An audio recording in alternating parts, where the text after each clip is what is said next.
أعوذ بالله من الشيطان الرجيم. بسم الله الرحمن الرحيم.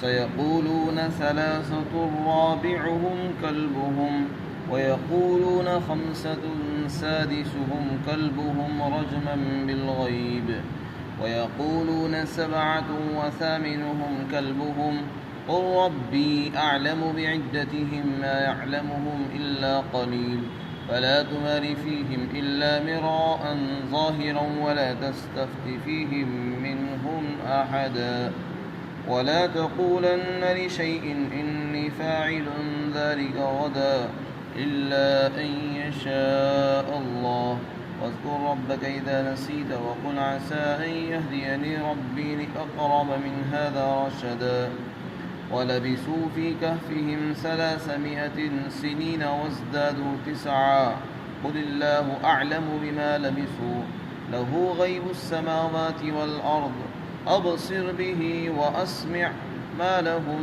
من دونه من ولي ولا يشرك في حكمه أحدا. اور ان قریب لوگ یہ بات کہیں گے کہ اصحاب کہف 3 تھے اور چوتھا ان کا کتا تھا، اور کچھ لوگ یہ کہیں گے کہ وہ 5 تھے اور چھٹا ان کا کتا تھا، اور یہ سب اٹکل سے غیب پر حکم لگا رہے ہیں، اور یہ بھی کہیں گے کہ وہ 7 تھے اور 8واں ان کا کتا تھا. آپ ان کو کہہ دیں کہ میرا پروردگار ان کی تعداد کے بارے میں خوب جانتا ہے، ان کی تعداد کو چند لوگوں کے علاوہ کوئی نہیں جانتا، لہذا آپ ان کے بارے میں سرسری بحث کے علاوہ زیادہ بحث مت پڑھیے اور ان کے بارے میں کسی سے مت پوچھیے، اور ہرگز آپ کسی چیز کے بارے میں یہ مت کہیے کہ میں اس کو کل کروں گا. ہاں، یہ کہو کہ اگر اللہ چاہے گا تو کروں گا، اور جب تم بھول جاؤ تو اپنے پروردگار کو یاد کرو اور یہ کہو کہ میرا پروردگار مجھے راستہ دکھائے گا جو ہدایت سے زیادہ قریب ہوگا. اور وہ لوگ اپنی غار کے اندر 300 سال اور مزید 9 سال ٹھہرے. آپ ان کو کہہ دو کہ اللہ ہی جانتا ہے کہ وہ کتنا دن ٹھہرے، اور آسمان اور زمین کی غیب کی خبریں اسی کے پاس ہیں. وہ کیا ہی دیکھنے والا اور کیا ہی سننے والا ہے، یعنی اس کے دیکھنے اور سننے کے برابر کوئی دیکھنے والا نہیں. اور ان لوگوں کا اللہ کے علاوہ کوئی مددگار نہیں ہے، اور اللہ اپنے حکم میں کسی کو شریک نہیں کرتا ہے. اصحاب کہف سے متعلق یہاں پر 3 باتیں اللہ رب العزت نے ارشاد فرمائی، یعنی وہ چند نوجوان جو کسی زمانے میں اپنے وطن سے نکل گئے تھے اور کسی غار میں جا کر چھپ گئے تھے، ان کو اصحاب کہف کہا جاتا ہے. وہ کتنے تھے ان کے بارے میں 3 باتیں یہاں پر ارشاد فرمائی گئی، اور یہ فرمایا اللہ تعالیٰ نے کہ بعض لوگ یہ کہیں گے کہ وہ 3 تھے، چوتھا ان کا کتا تھا. دوسرا قول یہ بیان کیا کہ وہ 5 تھے اور چھٹا ان کا کتا تھا، اور تیسرا قول یہ ذکر فرمایا کہ وہ 7 تھے اور 8واں ان کا کتا تھا. تو یہ جو 3 قول نقل کیے گئے ہیں، یہ اللہ کے تعالیٰ نے اپنی بات نقل نہیں فرمائی، بلکہ حضور اقدس صلی اللہ علیہ وسلم کے زمانے کے لوگوں کی خبریں ہیں. مفسرین نے لکھا ہے کہ یہ جو 3 قول ہیں یہ حضور کے زمانے کے لوگوں کی خبریں ہیں. پہلا قول یہود کا تھا، یہود کہتے تھے کہ وہ 3 آدمی تھے اور چوتھا ان کا کتا تھا. دوسرا قول نجران کے عیسائیوں کا تھا، ان کا کہنا یہ تھا کہ وہ 5 تھے اور چھٹا ان کا کتا تھا. ان 2 قول کو ذکر فرما کر اللہ نے فرمایا کہ یہ سب اٹکل سے باتیں کرتے ہیں، یعنی ان کے پاس کوئی دلیل اور ثبوت نہیں ہے، اٹکل سے تیر چلاتے ہیں. حالانکہ غیب کی باتوں پر اٹکل سے تیر نہیں چلائے جا سکتے، جب تک کہ علم نہ ہو انسان کو بولنا نہیں چاہیے غیب کی خبروں کے بارے میں۔ پھر تیسرا قول نقل کیا لیکن کچھ بات ارشاد نہیں فرمائی۔ تیسرے قول کے بارے میں مفسرین نے فرمایا کہ یہ مسلمانوں کا قول تھا۔ مسلمانوں میں یہ بات مشہور تھی کہ وہ 7 تھے اور 8واں ان کا کتا تھا۔ پھر آگے ان 3 قول کو نقل کرنے کے بعد اللہ رب العزت نے ارشاد فرمایا آپ ان سے یہ کہو کہ ان کی صحیح تعداد اللہ ہی زیادہ جانتا ہے، اور ان کی تعداد کو چند لوگوں کے علاوہ، تھوڑے سے لوگوں کے علاوہ کوئی نہیں جانتا۔ اس میں اللہ تعالیٰ نے ایک تو 2 قول ذکر فرما کر ان کی تردید فرما دی، یعنی یہ سب اٹکل سے باتیں کر رہے ہیں۔ تیسری بات ارشاد فرمانے کے بعد اس کی تردید نہیں فرمائی اور یہ کہا کہ اللہ جانتا ہے۔ اس میں ایک تو اس طرح بھی اشارہ ہے کہ جس چیز کے اوپر انسان کا کوئی مسئلہ موقوف نہ ہو، نہ دین کا نہ ایمان کا، اس کے پیچھے نہیں پڑنا چاہیے۔ اصحاب کہف کا یہ جو واقعہ اللہ تعالیٰ نے یہاں پر ذکر فرمایا ہے، اس سے اللہ تعالیٰ ہم سب کو سبق دینا چاہتے ہیں۔ جو سبق اللہ تعالیٰ ہمیں یہ دینا چاہتے ہیں بس اسی کو لینا چاہیے۔ جو چیزیں غیر ضروری ہیں ان کے اندر اپنے وقت کو ضائع نہیں کرنا چاہیے۔ مثلا وہ کتنے تھے اور کتنے دن وہاں رہے، کب تک سوتے رہے، یہ ایسی چیزیں جو غیر ضروری ہیں، نہ ان کو جاننے کی ضرورت ہے، نہ اس پر دین اور ایمان کا کوئی مسئلہ موقوف ہے۔ اور اگر موقوف ہوتا تو اللہ تعالیٰ بیان فرماتے۔ اللہ تعالیٰ نے خود بیان نہیں کیا اور یہ کہا کہ اللہ ہی جانتا ہے، اور سوائے چند لوگ تھوڑے سے لوگوں کے اور کوئی نہیں جانتا۔ تو عام مفسرین کی رائے یہی ہے کہ وہ 7 آدمی تھے اور 8واں ان کو کتا تھا۔ حضرت ابن عباس رضی اللہ تعالیٰ عنہ سے منقول ہے کہ میں ان کی تعداد کو جانتا ہوں۔ اللہ تعالیٰ نے جو یہ فرمایا کہ تھوڑے سے لوگ جانتے ہیں ان میں سے میں بھی ہوں، چنانچہ وہ بھی کہتے تھے کہ 7 آدمی تھے اور 8واں ان کا کتا تھا۔ انہوں نے ان کے نام بھی نقل فرمائے اہل کتاب سے۔ غرض یہ کہ قرآن کریم نے ان کی تعداد کو متعین طور پر بیان نہیں کیا۔ تو اس سے ہمیں یہ سبق مل رہا ہے کہ بہت سی چیزیں غیر ضروری ہے، اس میں نہیں پڑھنا چاہیے۔ انسان کے پاس زندگی تھوڑی سی ہے، اسی کو غیر ضروری سوالات میں، غیر ضروری باتوں میں ضائع کر دیا جائے گا تو اس کے پاس اپنے مقصد کو پورا کرنے کے لیے وقت نہیں بچے گا۔ اس لیے دنیا کے اندر بہت سی چیزیں غیر ضروری ہوتی ہے، ہر چیز میں اپنے آپ کو نہیں لگانا چاہیے انسان کو۔ اب جیسے اصحاب کہف کی تعداد ہے، اسی بحثوں میں پڑ جائے اور اسی بارے میں جو انسان اپنے اوقات کو ضائع کرتا رہے، بحثیں کرے، نہیں وہ 4 تھے، 7 تھے، 3 تھے یا 5 تھے اور کتا تھا، ان کے نام کیا تھے، ان کی ضرورت نہیں ہے۔ نہ قبر میں ان کے بارے میں سوال ہوگا ہم سے، نہ دین اور ایمان ان پر موقوف ہے ان کے سمجھنے پر کہ جب تک ان کو ہم نہیں جانیں گے اس وقت تک ہمارا ایمان مکمل نہیں ہوگا، ایسا کچھ نہیں ہے۔ تو بہت سی باتیں وہ ہیں جو قرآن بھی بیان نہیں کرتا ہے۔ اس سے ہمیں یہ سبق ملتا ہے کہ ہر چیز کا جاننا بھی انسان کے لیے ضروری نہیں ہے، نہ اس کے پیچھے انسان کو پڑھنا چاہیے، بلکہ بعض مرتبہ ان چیزوں کے پیچھے پڑنے سے اپنے اوقات ضائع ہو جاتے ہیں۔ اس سے بہتر یہ کہ انسان عبادتیں کر لے، اللہ کو یاد کر لے اور اس کے احکام کو بجا لائے۔ پھر آگے خود اللہ تعالیٰ نے 2 ہدایتیں فرمائی ہیں۔ ایک تو حضور صلی اللہ علیہ وسلم کو خطاب فرمایا کہ آپ ان کے بارے میں زیادہ بحثیں مت کریں، بس کوئی پوچھے تو سرسری بات بتا دیں، مطلب یہ جتنا ہم نے بیان کیا بس اتنا بتا دو۔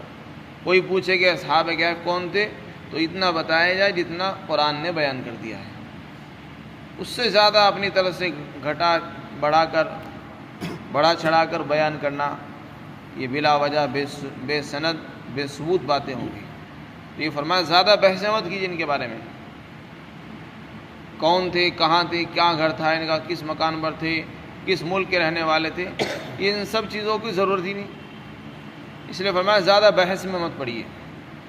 دوسری بات یہ فرمائی کہ ان کے بارے میں کسی سے بھی مت پوچھیے، آپ کو پوچھنے کی اب ضرورت نہیں رہی، جتنا ہم نے بتا دیا بس اتنا ہی حصہ ضروری تھا اور اتنا ہی ہماری رہبری کے لیے اور ہماری نصیحت کے لیے اتنا کافی ہے، لہذا کسی اور سے بھی مت پوچھیے ان کے بارے میں۔ آگے جو آیت شریفہ آ رہی ہے اس کے بارے میں فرمایا اور آپ کسی چیز کے بارے میں یہ مت کہیے کہ میں اس کو کل کروں گا۔ حافظ ابن کثیر رحمۃ اللہ علیہ نے اس کے شان نزول میں یہ نقل فرمایا ہے کہ جب حضور صلی اللہ علیہ وسلم نے نبوت کا دعویٰ فرمایا تو قریش نے اپنے 2 آدمی نمائندہ بنا کر یہود مدینہ کے پاس بھیجے، جن کا نام تھا نضر بن حارث، عقبہ بن ابی معیط۔ 2 کافر آدمی اپنے نمائندے بنا کر مدینہ بھیجے۔ مدینہ میں یہودی رہا کرتے تھے، یہودی پڑھے لکھے لوگ تھے، اہل کتاب تھے، ان کے پاس تورات تھی، وہ تورات کا علم رکھتے تھے۔ تو انہوں نے کہا، ان 2 آدمیوں کو جا کر بھیجا کہ جاؤ اور ان کے پاس جاؤ، وہ پڑھے لکھے لوگ ہیں، ان سے معلوم کرو کہ یہ جو شخص یہاں ظاہر ہوئے ہیں اور جو نبوت کا دعویٰ کر رہے ہیں یعنی محمد، ان کے بارے میں پوچھیں کہ یہ صحیح ہے یا غلط ہے۔ انہوں نے جو نبوت کا دعویٰ کیا ہے، ان کا یہ دعویٰ ٹھیک بھی ہے، یہ جھوٹے ہیں، کیونکہ ہمیں تو معلوم نہیں ہے، تورات کا علم ہمارے پاس نہیں ہے، کتابیں ہمارے پاس نہیں ہے، تم پڑھے لکھے لوگ ہو، تم بتاؤ۔ اگر یہ صحیح لوگ ہیں تو ہم ان کی اتباع کریں، اور اگر نہیں ہے تو پھر ہم ان کو یہاں سے باہر نکالیں۔ تو یہود نے ان کو بتایا کہ دیکھو، تم ان سے جا کر 3 باتیں پوچھو، اگر انہوں نے 3 باتوں کا صحیح جواب دے دیا تو سمجھ جاؤ کہ وہ نبی مرسل ہیں، اور اگر انہوں نے آپ کی بات کا جواب نہیں دیا تو یہ سمجھ جانا بس وہ ایسی اندازے سے باتیں کرنے والے، کوئی نبی نہیں ہے۔ وہ 3 سوالات انہوں نے ان کو سجھائے، بتائے۔ پہلا سوال یہ تھا کہ روح کے بارے میں پوچھنا کہ روح کیا چیز ہے، اس کا بیان آ چکا سورہ بنی اسرائیل کے اندر۔ دوسرا سوال انہوں نے ان کو بتایا کہ یہ پوچھیو کہ وہ نوجوان جو کسی زمانے میں اپنے گھر سے نکل گئے تھے اور کسی جگہ جا کر چھپ گئے تھے، ان کا کیا قصہ تھا، وہ کون لوگ ہیں، یہ سوال کیا۔ اور تیسرا سوال یہ کیا کہ وہ کون آدمی ہے، اس کا کیا نام ہے، جس نے مشرق اور مغرب کا سفر کیا اور اس نے حکومت کی، بادشاہت کی، اور بہت طاقتور آدمی تھا، وہ کون تھا۔ تو یہ 3 سوالات انہوں نے قریش کے نمائندوں کے سامنے رکھے۔ چنانچہ یہ خوشی خوشی وہ 3 سوال لے کر مکہ آئے اور کہنے لگے اپنی جماعت کو کہ ہم تو آج فیصلہ کن بات لے کر آئے ہیں، بس آج فیصلہ ہو جائے گا کہ محمد نبی ہے، یہ جھوٹے۔ چنانچہ وہ سوال لے کر پھر وہ حضور صلی اللہ علیہ وسلم کی خدمت میں پہنچے، اور آپ کے سامنے وہ 3 سوال انہوں نے رکھ دیے کہ ہم آپ پر ایمان جب لائیں گے جب آپ ہماری بات کا جواب دیں گے، ورنہ ہم آپ کو نبی نہیں مانتے۔ پہلا سوال یہ کہ آپ روح کے بارے میں بتاؤ، روح کیا چیز ہوتی ہے، انسان میں جو روح ڈالی جاتی ہے اس کا کیا مطلب ہے، کیا حقیقت اس کی، کیسی ہوتی ہے وہ۔ دوسرا سوال اصحاب کہف کے بارے میں کیا، تیسرا ذوالقرنین کے بارے میں کیا۔ تو آپ صلی اللہ علیہ وسلم نے یہ تینوں باتیں سننے کے بعد انشاءاللہ نہیں کہا، اور یہ فرمایا کہ میں اس کا جواب کل دوں گا، میں ان باتوں کا جواب کل دے دوں گا۔ آپ اس خیال میں رہے، اس امید پر کہ میرے پاس تو وحی کا سلسلہ جاری ہے اور حضرت جبرائیل علیہ السلام تشریف لاتے رہتے ہیں، لہذا ان کے واسطے سے میں اللہ سے پوچھوا لوں گا اور ان کو جواب دے دوں گا، اور اللہ تعالیٰ مجھ کو جواب دے دیں گے۔ انشاءاللہ نہیں کہا، اتنا کہہ دیا میں کل اس کا جواب دوں گا۔ کل آ گئی، جبرائیل علیہ السلام نہیں آئے، آپ پریشان ہو گئے۔ کل گزر گئی، پرسوں گزر گئی، 2 دن گزرے، 3 دن گزرے، 10 دن گزر گئے، پورا ہفتہ گزر گیا، یہاں تک کہ پورے 15 دن گزر گئے، اور اس پورے 15 دن کے اندر جو آپ پر گزری ہے وہ آپ ہی جانتے ہیں کہ آپ کو اس سے بڑی تکلیف ہوئی، کیونکہ مکہ کے لوگوں نے یہ خبریں پھیلا دی کہ دیکھو یہ کہہ رہے تھے، وعدہ کر رہے تھے کل کا، اور اب تک جواب نہیں ملا ان کو، اس کا مطلب یہ کہ سچے نبی نہیں ہیں۔ تو انہوں نے جھوٹی خبریں پھیلا دی آپ کے بارے میں، طرح طرح کی بدگمانیاں انہوں نے پھیلانی شروع کر دی، اور آپ کو رنج اور تکلیف اس لیے ہو رہی تھی کہ میں نے وعدہ کیا اور وعدہ خلافی ہو گئی، اور وعدہ پورا نہیں ہو سکا، ان کا جواب وقت پر نہیں دیا جا سکا، جس سے ان کو بدگمانی کا، برائی کا موقع مل گیا۔ تو آپ اندر سے بہت زیادہ غمگین تھے، رنجیدہ بھی تھے، اور قریش کے طعنوں کی وجہ سے پریشان ہو گئے تھے۔ پورے 15 دن کے بعد حضرت جبرائیل علیہ السلام سورہ کہف لے کر نازل ہوئے۔ تو سورہ کہف کے اندر ان تینوں باتوں کا جواب بھی آ گیا، ایک کا جواب جو ہے سورہ بنی اسرائیل میں ہے، اور 2 باتوں کا جواب سورہ کہف کے اندر آیا۔ اور ساتھ میں حضور صلی اللہ علیہ وسلم کو پر عتاب بھی نازل ہوا، یعنی آپ کو تنبیہ فرمائی گئی ہے۔ تو 3 باتوں کا جواب بھی دے دیا اور یہ بھی بتایا کہ دیکھو جب بھی آپ کسی چیز کا وعدہ اور ارادہ کرو تو پہلے انشاءاللہ کہو۔ اس پر تنبیہ فرمائی کہ تم نے جو غلطی کی ہے اس کی وجہ سے تاخیر ہوئی ہے۔ حالانکہ کوئی فرض اور واجب کی غلطی نہیں تھی کہ کوئی بڑا حکم چھوٹ گیا تھا، ایسا کچھ نہیں تھا۔ بات یہ ہے کہ بڑے لوگوں کی معمولی باتیں بھی بڑی ہوتی ہیں، مقربان بارگاہ الہی کی چھوٹی باتیں بھی غلطی شمار کی جاتی ہیں، لہذا ان کو تو بہت سنبھل کر چلنا پڑتا ہے۔ تو انشاءاللہ کہنا کوئی واجب نہیں ہے، کوئی فرض نہیں ہے کہ انہوں نے کوئی فرض چھوڑا ہو اس لیے ان پر ڈانٹ پڑ رہی ہے، تنبیہ ہو رہی ہے، نہیں، بلکہ بات یہ تھی کہ حضور صلی اللہ علیہ وسلم اللہ کے سب سے زیادہ قریب انسان ہیں، تو جو جتنا قریب ہوتا ہے دربار کے اس کی چھوٹی باتیں بھی یہ گناہ شمار ہوتی ہیں، غلطی شمار ہوتی ہیں اور اس پر عتاب ہوتا ہے، تنبیہ کی جاتی ہے۔ تو اس لیے آپ کو تنبیہ فرمائی گئی اور اس میں ہدایت دی ہے کہ جب بھی آپ کوئی وعدہ کریں یا کسی کام کا ارادہ کریں تو وعدہ کرتے وقت اپنی ذات پر بھروسہ کر کے مت وعدہ کریں، اللہ پر بھروسہ کر کے وعدہ کرنا چاہیے کہ میں یہ کام کل کروں گا انشاءاللہ، تو انشاءاللہ کہنا چاہیے، اس لیے کہ آپ نے وعدہ تو کر لیا، آپ کو علم نہیں ہے کہ میں کل جیوں گا یا کل آنے سے پہلے ہی میرا انتقال ہو جائے گا، نہ تو آپ کو اپنی زندگی کا پتہ ہے کہ میری زندگی کب تک ہے، اور نہ ہی آپ کو اپنے اوپر اعتماد ہے کہ میں یہ کام کر بھی سکوں گا یا کوئی اور بیماری پیش آ جائے گی، مجبوری پیش آ جائے گی، ایسے بھی ہو سکتا ہے۔ تو اس لیے انسان اپنی ذات پر بھروسہ کر کے کوئی وعدہ نہ کرے، نہ اپنی ذات پر، نہ اپنی طاقت پر، نہ اپنے پیسے پر، نہ اپنی دماغ اور صلاحیت پر۔ ہر کام کو اللہ کے بھروسے پر کرنا چاہیے، اسی پر توکل کرنا چاہیے، اس میں اس بات کی ہدایت دی گئی ہے۔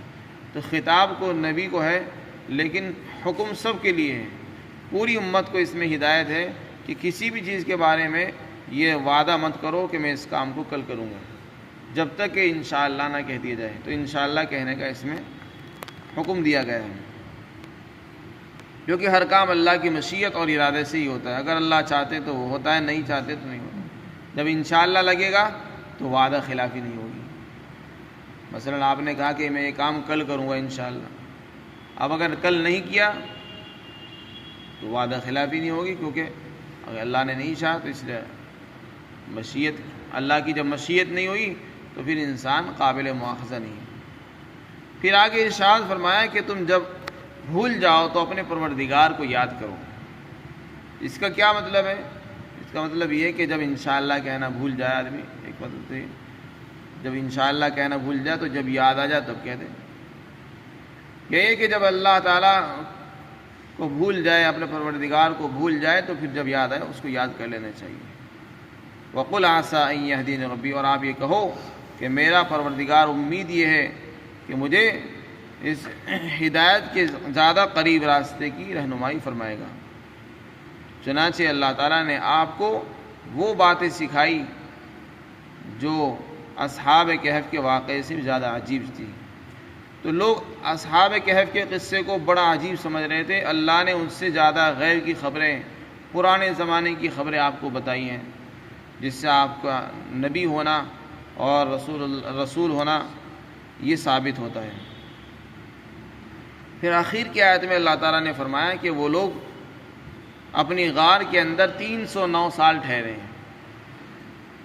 یہی مفسرین، عام مفسرین نے اسی بات کو ترجیح دی ہے کہ اصحاب کہف کے بارے میں جو اختلاف ہو رہا وہ کتنے دن ٹھہرے تھے، تو اس کے بارے میں فیصلہ کن بات یہ ہے کہ وہ 309 سال ٹھہرے ہیں۔ لیکن یہاں پر ساتھ میں اللہ تعالیٰ نے یہ بھی فرما دیا کہ اللہ تعالیٰ جانتا ہے کہ وہ کتنے دن ٹھہرے۔ تو اس میں بعض علماء نے حضرت عبداللہ بن عباس رضی اللہ عنہ کی طرف نسبت کر کے یہ بھی کہہ دیا ہے کہ یہ بات یہود نے کہی تھی کہ وہ 309 سال ٹھہرے۔ اللہ تعالیٰ نے فرمایا کہ اللہ جانتا ہے وہ کتنے دن ٹھہرے ہیں۔ تو خلاصہ یہ ہوا کہ وہ کتنے آدمی تھے اور کتنے دن وہاں انہوں نے قیام کیا، یہ سب باتیں اٹکل سے نہیں کہی جا سکتی، اور نہ ہی یہ ایسی چیزیں ہیں کہ جن کے سمجھنے پر ہمارا ایمان موقوف ہو۔ جب تک ہم ان کو نہیں جانیں گے ہمارا ایمان مکمل نہیں ہوگا، ایسی کوئی چیز نہیں ہے۔ اگر ایسا ہوتا تو اللہ تعالیٰ ان کے بارے میں صاف طور سے بتا دیتے کہ وہ اتنے دن ٹھہرے اور وہ اتنے آدمی تھے۔ تو اللہ تعالیٰ ہم سب کو ہدایت دینا چاہتے ہیں اور یہ سبق دینا چاہتے ہیں، ایسی غیر ضروری چیزوں کے بارے میں نہیں پڑھنا چاہیے، نہ سوال جواب کرنے چاہیے، اس میں پڑھنا اپنے وقت کو ضائع کرنا ہے۔ پھر آگے ارشاد فرمایا کہ دیکھو آسمان اور زمین کی غیب کی باتیں اللہ کے پاس ہیں، ان کا علم اللہ کو ہے۔ اصحاب کہف کی جو غار تھی وہ بھی زمین ہی کسی حصے میں تھی، اور اللہ کو غیب کی، زمین کی اور آسمان کی ہر چھپی ہوئی بات کا علم ہے، ان کا بھی علم ہے۔ اور اللہ تو ایسے دیکھنے والے اور سننے والے ہیں کہ اس کے دیکھنے اور سننے کے برابر کوئی دیکھنے والا ہے ہی نہیں۔ وہ کیا ہی عجیب دیکھنے والا ہے، کیا ہی سننے والا ہے، یعنی اس کے برابر کسی کو دیکھنے اور سننے کی صلاحیت حاصل نہیں ہے۔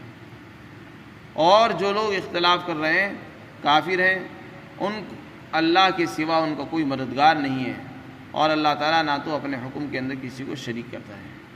اللہ تعالیٰ ہم سب کو